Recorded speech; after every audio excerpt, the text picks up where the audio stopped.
जी news के राष्ट्रवादी पत्रकार, DNA के प्रस्तुतकार सुधीर चौधरी, जिनके बारे में कयास लगाए जा रहे थे कि उन्होंने जी न्यूज इसलिए छोड़ा है कि वो अपना कोई वेंचर शुरू करने जा रहे हैं। उन्होंने अपने इस्तीफे में भी यही लिखा था कि मैं कुछ अपना चैनल खुद का बनाने जा रहा हूं, जिसको लेकर के जो जी न्यूज के मालिक हैं सुभाष चंद्रा, फिर वो भी ये कहने लगे कि ठीक है भाई, आगे तरक्की करो आप, और तरक्की में हम बाधा नहीं बनेंगे। यदि आप अपना कोई वेंचर शुरू करने जा रहे हैं तो उसके लिए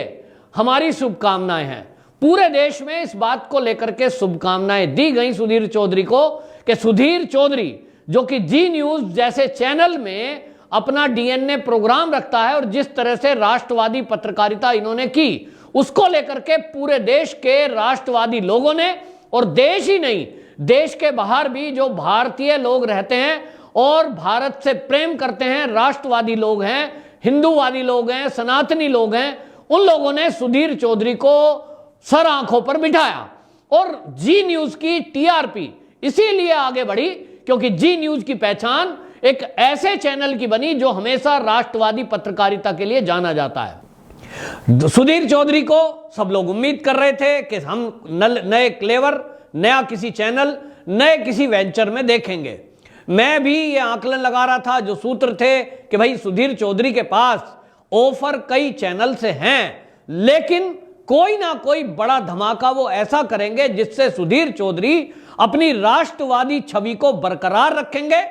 और राष्ट्रवादी विचारधारा को आगे बढ़ाने के लिए और ज्यादा खुल करके, मुखर होकर के अपनी बातों को रखेंगे। लेकिन हुआ ऐसा जिससे सुधीर चौधरी की पोल खुलकर रह गई कि सुधीर चौधरी भी उन्हीं पत्रकारों में से एक हैं जिनको शायद विचारधारा नहीं तो सैलरी या तो कोई समझौता, इससे उनकी पहचान है। अब जो चैनल उन्होंने ज्वाइन किया है उसका नाम है आज तक। अब आज तक नाम जैसे ही आता है तो हमारे समझ में आ जाता है आज तक चैनल, जिस तरह के 2-3 घटनाएं आज तक चैनल के साथ जुड़ी हुई हैं, जिसके कारण से राष्ट्रवादी लोगों के अंदर उस चैनल के प्रति गुस्सा आया और उसी के कारण वो आज तक चैनल की टीआरपी लगातार घटती चली गई। यह घटना आपको ध्यान होगा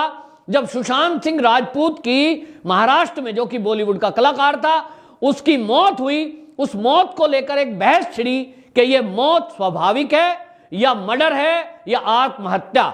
और इसको लेकर के जो बहस छिड़ी उसमें उस समय एक नाम आया रिया चक्रवर्ती। रिया चक्रवर्ती सुशांत सिंह राजपूत की गर्लफ्रेंड थी, लेकिन तुरंत जब यह केस हुआ उसने मना कर दिया, मैं तो सुशांत सिंह राजपूत से बहुत दिन से मिली ही नहीं हूं। लेकिन बाद में जब पोल खुली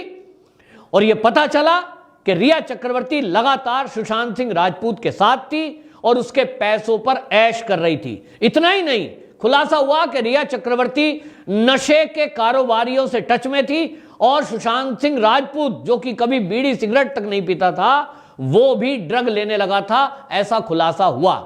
इसको लेकर के उस समय जब सबका गुस्सा रिया चक्रवर्ती के प्रति पनप रहा था, पूरे देश के राष्ट्रवादी लोग बॉलीवुड की उस गंदगी का खुलासा देखना चाहते थे। उस समय आज तक चैनल में राजदीप सरदेसाई ने रिया चक्रवर्ती का अनकट 1 घंटे का इंटरव्यू लिया और यह प्रस्तुत करने की कोशिश की कि रिया चक्रवर्ती इनोसेंट है। जिस तरह के सवाल रखे गए वो दिख रहे थे कि स्क्रिप्टेड हैं, पहले से तय किए हुए हैं, तो लोगों का गुस्सा बढ़ा। आज तक ने दूसरा काम यह किया कि जिस चैनल ने सुशांत सिंह राजपूत और बॉलीवुड और महाराष्ट्र में फैले हुए व्याप्त भ्रष्टाचार का खुलासा किया, पुलिस और बदमाशों के गठजोड़ का खुलासा किया, अर्नब गोस्वामी, जो कि राष्ट्रवादी पत्रकारों में जिनकी गिनती होती है, उन्होंने बड़ी बेबाकी से चैनल का खुलासा करते हुए तक नाम दिया था। पूरा नाम नहीं लेते थे क्योंकि उनकी मजबूरियां थी, लेकिन उनको जिस तरह से ये तक वालों ने एक पूरी साजिश के तहत फंसाया और रिपब्लिक भारत को बंद करने का षड्यंत्र रचा गया। फर्जी टीआरपी केस में एक एफआईआर दर्ज की जाती है और रिपब्लिक चैनल के अर्नब गोस्वामी के बड़े बड़े पदाधिकारियों को थानों में घंटों बिठाया गया, जेल के अंदर डाल दिया गया। उस समय अर्नब गोस्वामी ने यह खुलासा किया था कि उनके इस जो पीछे षड्यंत्र हो रहा है चैनल के और उनके उनके खुद के और उनके अधिकारियों के विरुद्ध जो षड्यंत्र हो रहा है, ये फर्जी टीआरपी घोटाले में जो नाम सामने आ रहा है वो इंडिया टुडे ग्रुप है, ऐसा अर्नब गोस्वामी ने उस समय खुलासा किया। इसको लेकर के जो राष्ट्रवादी लोग हैं उनके अंदर गुस्सा पनपा कि एक अगर राष्ट्रवादी चैनल है वो है रिपब्लिक, और रिपब्लिक चैनल का अर्नब गोस्वामी जो बड़ी बेबाकी से सुशांत सिंह राजपूत के मुद्दे को उठा रहा था, महाराष्ट्र में फैले हुए सरकार के अंदर और पुलिस के सिस्टम के अंदर जो भ्रष्टाचार था उसको उठा रहा था, ऐसे पत्रकार के विरुद्ध इस तरह की कार्रवाई कराना और उसको जस्टिफाइड करना, किस तरह का फर्जी टीआरपी केस किया गया और जिस चैनल का नाम आया उसके खिलाफ कुछ नहीं हुआ, इसको लेकर के जनता में आक्रोश हुआ। इसी तरह हमने देखा कि राजदीप सरदेसाई जब भी कभी वो ऐसा कोई आतंकवाद से जुड़ा हुआ मुद्दा होता है तो हमें दिखाई देता है कि वो उनके फेवर में खड़े हुए दिखाई देते हैं। एनडीटीवी के बाद यदि कोई चैनल ऐसा है जो दिखाई देता है कि वो राष्ट्रवादी लोगों का विरोध करता है, हिंदुत्व और हिंदू संस्कृति का विरोध करता है, वो चैनल देखा गया आज तक। और इसीलिए आज तक का लोगों ने बहिष्कार करना शुरू कर दिया, लोगों ने देखना कम शुरू कर दिया। लोग 2-3 चैनल ऐसे हैं जिसमें समझते थे कि राष्ट्रवादी चीजें दिखाई जाती हैं, हिंदू संस्कृति से जुड़ी हुई चीजें दिखाई जाती हैं, कम से कम स्पष्ट पत्रकारिता की जाती है, लोग ऐसे चैनलों की तरफ शिफ्ट हो गए। पहली बार पता लगा कि फर्जी टीआरपी भी जुटाई जाती है, नहीं तो पता ही नहीं था। आम आदमी को लगता था कि टीआरपी के लिए एक एजेंसियां होती हैं और वो एजेंसियां जो रिपोर्ट प्रस्तुत करती हैं उसी के आधार पर न्यूज चैनलों को अवार्ड दिए जाते हैं। लेकिन पहली बार महाराष्ट्र के इस खेल में, जो कि रिपब्लिक चैनल और तक वाले चैनल के साथ झगड़ा हुआ, इससे खुलासा हुआ और पता लगा कि फर्जी टीआरपी के लिए लोगों को पैसे भी दिए जाते हैं। तो इससे लोगों के अंदर आक्रोश बढ़ा और उन्होंने ये तय किया कि वो तक नहीं देखेंगे, अब वो अपनी पसंद के चैनल रिपब्लिक भारत को देखेंगे। और इसी सब से जो गुस्सा बढ़ा, टीआरपी घटी, ये चैनलों का खेल है कि उन्होंने राष्ट्रवादी चैनल को कैसे खरीदा जाए, उनकी टीआरपी कैसे घटाई जाए, उनको कैसे बंद किया जाए, अब एक दूसरा तरीका खोजा है। ये बिजनेस में हम देखते हैं, जब बिजनेस में कोई कंपटीशन होता है, इस कंपटीशन की दुनिया में व्यक्ति के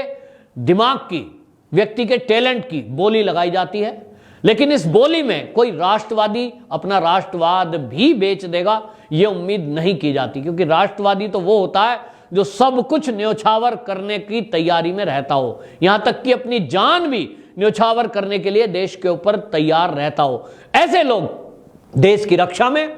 सनातन संस्कृति की रक्षा में, भारतीयता की रक्षा में, हिंदुत्व की रक्षा में दिन रात हम सुनते हैं और देखते हैं।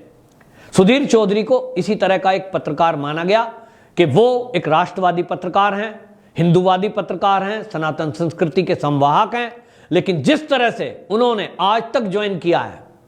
अब क्या वो इसी तरह बेबाकी के साथ अपनी बात रख पाएंगे, ये एक बड़ा सवाल है। यदि वो आज तक जैसे चैनल में जाने के बाद भी अपना वही तेवर, वही क्लेवर जो वो जी न्यूज में दिखाते थे डीएनए में, वो कर पाएंगे, तो फिर ये समझा जाए कि आज तक का भी राष्ट्रीयकरण हो गया, आज तक का भी सनातनीकरण हो गया, आज तक में भी वैसी विचारधारा पहुंच गई। और अगर वो ऐसा नहीं कर पाए, तब फिर यह माना जाएगा कि सुधीर चौधरी केवल पैसे के लिए या अपनी महत्वाकांक्षाओं की पूर्ति के लिए, या जी न्यूज में अगर उनका कोई सुभाष चंद्रा के साथ क्लेश था, अपने अहंकार के कारण वो चैनल छोड़कर गए हैं। अब यह देखना होगा कि अगले आने वाले दिनों में आज तक चैनल पर सुधीर चौधरी किस तरह से अपना प्रोग्राम प्रस्तुत करते हैं। नाम डीएनए तो नहीं रह सकता, क्योंकि डीएनए जी न्यूज का अपना कॉपीराइट है, लेकिन देखना होगा कि आज तक पर जब सुधीर चौधरी आएंगे, क्या उसी तीक्ष्णता के साथ, उसी तेज तर्रार और उसी पैनी कलम के साथ जिस तरह से वो अपना लेखन लिखते हैं, उसको वो बोल पाएंगे, राष्ट्रवादी विचारधारा को वो संभाल पाएंगे। बहुत कम इसकी उम्मीद है, क्योंकि चैनल की अपनी एक विचारधारा होती है, चैनल के अपने एक फाइनेंसर होते हैं, चैनल को खड़ा करने वाले लोग होते हैं, उनकी अपनी एक विचारधारा होती है और बाकी सब उनके लिए उनके एम्प्लॉय होते हैं। एनडीटीवी से आप ये उम्मीद नहीं कर सकते कि वो वहां देश और मोदी जी की तारीफ कभी करेगा या मोदी सरकार की कोई बड़ाई करेगा। इसी तरह से जो चैनल है उनके सबके अपने अपने एक विचारधारा है, उस विचारधारा को लेकर के वो चलते हैं और एम्प्लॉय को उसी विचारधारा के अकॉर्डिंग समाचार प्रस्तुत करने होते हैं या विश्लेषण प्रस्तुत करना होता है। माना तो यह जा रहा है कि सुधीर चौधरी वहां केवल एक एम्प्लॉय की तरह अपना प्रोग्राम प्रस्तुत करेंगे। उनको चैनल ने जो ज्वाइनिंग कराई है आज तक ने, उसके पीछे केवल एक ही खेल है और वो है मोटी सैलरी। जी न्यूज से ज्यादा उनको जो है वहां सैलरी शायद मिलने की बात हुई होगी। उनको जो पद दिया गया है कंसल्टिंग एडिटर, ये पोस्ट दी गई है, तो पोस्ट और पैसा क्या सुधीर चौधरी के लिए यह महत्वपूर्ण है या सुधीर चौधरी के लिए राष्ट्रवादी विचारधारा? क्या चीज उन्होंने चुनी है ये आने वाले दिन में ही पता लगेगा। अभी तक जो चीजें हमने देखी हैं, जिन भी पत्रकारों ने, जिन भी न्यूज एंकरों ने अपने चैनल को छोड़ा है, वो विचारधारा ही छोड़नी पड़ती है, क्योंकि एम्प्लॉयर की विचारधारा को ही आगे बढ़ाएगा। अपनी खुद की विचारधारा पत्रकार की नहीं होती। जो विचारधारा होती है उसको ऑफिस के बाहर रखना पड़ता है। तो अधिकतर जो एक्सपीरियंस है अभी तक के, वो तो यही है कि जिस भी पत्रकार ने चैनल बदला उसकी विचारधारा भी बदलती है। तो सुधीर चौधरी के लिए यह एक चुनौती होगी और हम दर्शकों के लिए अब देखने की बात होगी कि सुधीर चौधरी वही जी न्यूज वाली विचारधारा को लेकर आज तक में आते हैं या फिर देखना होगा कि वो राजदीप सरदेसाई की तरह जैसा वो न्यूज रखते थे उसी तरह का कोई प्रोग्राम रखते हैं। तो समय बताएगा कि क्या होगा, लेकिन फिलहाल आपको बता दें अभी तक जो पत्रकार जगत के लोग हैं उनका कहना यह है कि सुधीर चौधरी को जी न्यूज से आज तक में शिफ्ट करना ये एक कंपटीशन है, बिजनेस कंपटीशन के तहत ऐसा किया जाता है कि कोई टीआरपी अगर बढ़ रही है, किसी के कारण से बिजनेस बढ़ रहा है, तो उसको तोड़ लो तो चैनल नीचे चला जाएगा। तो यह भी कहा जा रहा है कि जी न्यूज के जो विरोधी हैं इस पत्रकार जगत में, चैनल जगत में, उन लोगों ने पहले रोहित सरदाना और अब सुधीर चौधरी को